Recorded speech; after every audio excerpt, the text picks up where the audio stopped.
Hello, and in this part 2 video I'm going to look at the topic describe a teenager you know, and you should say who this teenager is, how you know this teenager, what this teenager likes to do, and explain how you feel about this teenager. Hopefully you will notice as I go through the model answer that I haven't really answered bullet point 3. I've done this purposely today to tell you that you don't need to answer all the bullet points, and there is a danger if you just start going through the bullet points that your answers are too short and not developed and you're not using enough language. The bullet points are there to guide you, to give you some ideas of what to say. Now it's important you don't go off topic and totally disregard the bullet points and talk about something else, but do not worry if the examiner stops you and you haven't covered all of the bullet points. This will not lower your mark. So let's take a look at the model answer. I'm going to talk about my maternal cousin, who is in her mid-teens and has just turned 15 years old. Because my mum and my aunt are extremely close siblings, we have been brought up like sisters. Despite the fact that I'm a good few years older than her, we have a great rapport and get on really well with each other. I know that teens have a reputation for being moody and sullen, and I accept that the vast majority probably are like that. But my cousin is the exact opposite of that. She has a wicked sense of humour and does not suffer from mood swings that most teens are renowned for. We always have a good laugh when we are together because she's so witty. I guess one of the reasons why she is such a happy-go-lucky person and not a typical moody teen is that her parents don't give her lots of rules and regulations to follow. I reckon that if you start dictating to teenagers, then they rebel and misbehave. They make the effort to communicate with her and don't treat her like a child.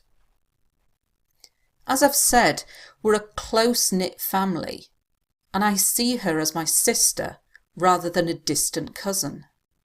I think I was a bit rebellious and challenging for my parents when I was going through puberty. So I really admire the way that she tries to make a joke of everything and doesn't take herself or life too seriously. Her easygoing parents are largely responsible for that because overbearing parents make teenagers want to rebel. Okay, so let's take a look at some of the language I've used in this answer.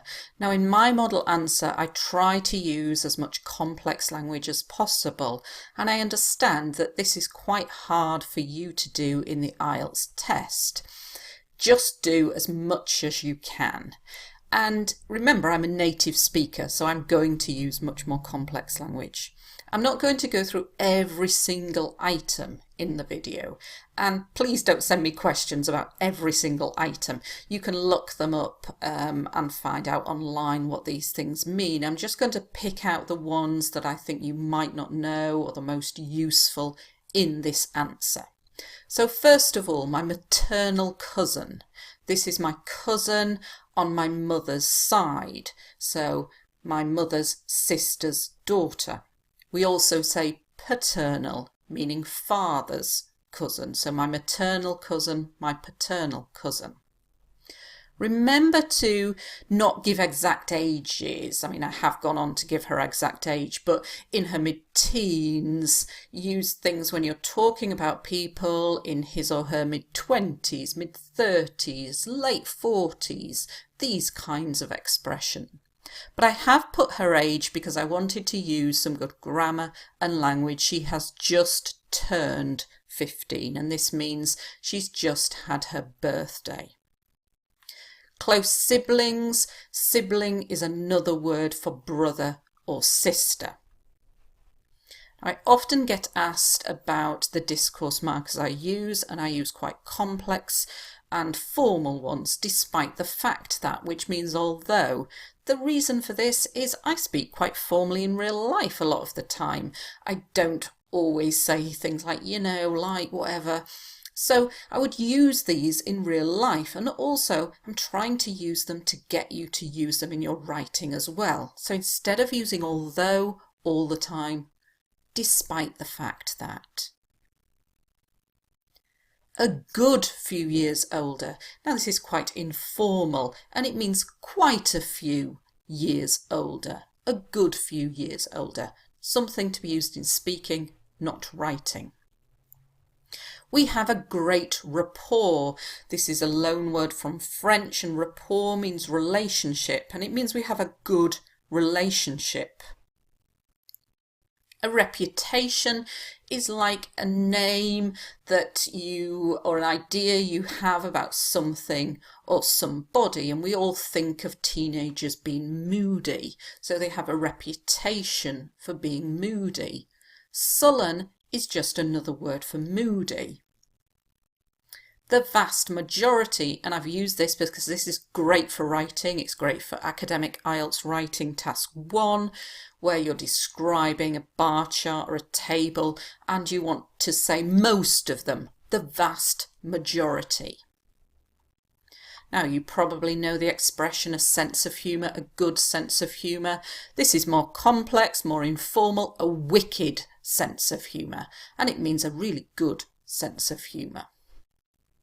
Suffer from mood swings. This means that 1 minute you're happy, 1 minute you're sad, so your mood is swinging, and we call them mood swings, and this is often what teenagers suffer from. And here, very good for IELTS Speaking Part 1, describing your hometown. What is it renowned for? So I'm saying most teens are famous for their mood swings.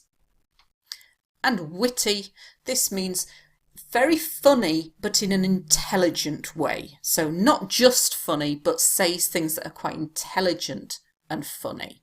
So very useful for talking about lots of topics when you're describing a person. There are quite a few topics at the moment for describing people, so lots of words and phrases from this topic are useful, such as to have a great rapport, to get on really well with, we always have a good laugh when we're together, a wicked sense of humour. These can all be used in the other people topics.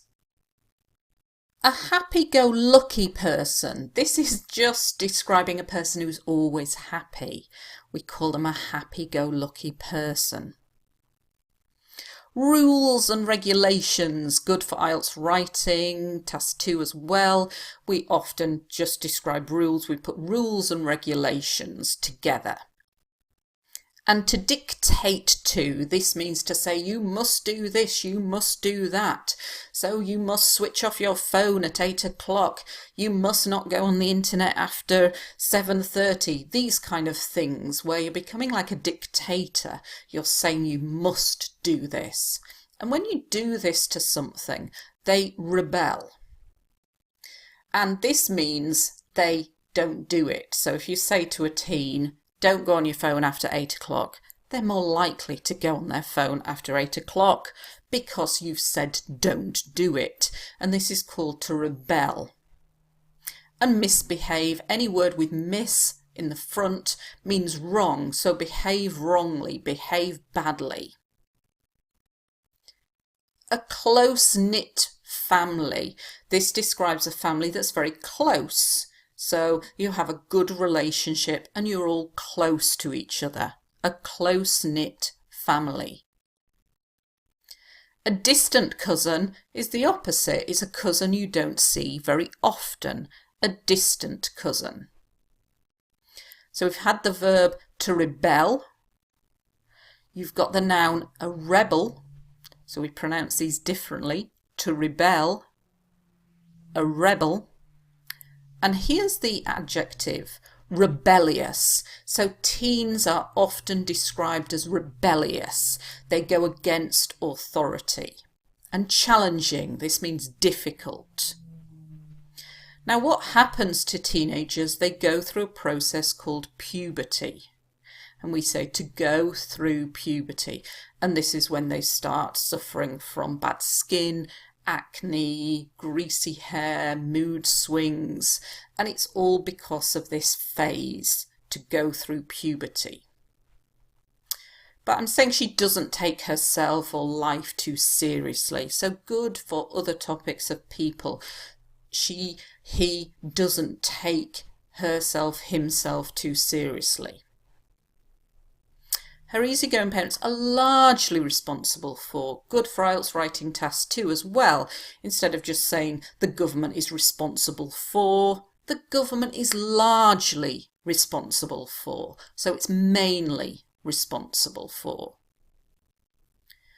Overbearing parents. These are parents who want to control everything and want to know everything, and so are checking on your phone every day and are telling you what to do. We describe them as overbearing. So, like I said, a lot of language in here, but I wanted to put a lot of language in here because of all these people topics that are coming up. So try to learn lots of words and phrases to describe people. And if it's describe your best friend, describe a teenager, describe a business person, whatever, just use the same language.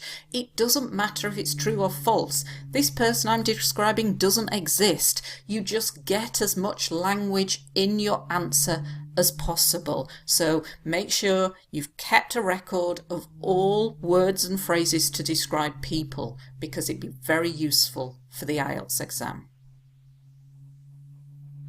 Thanks for watching.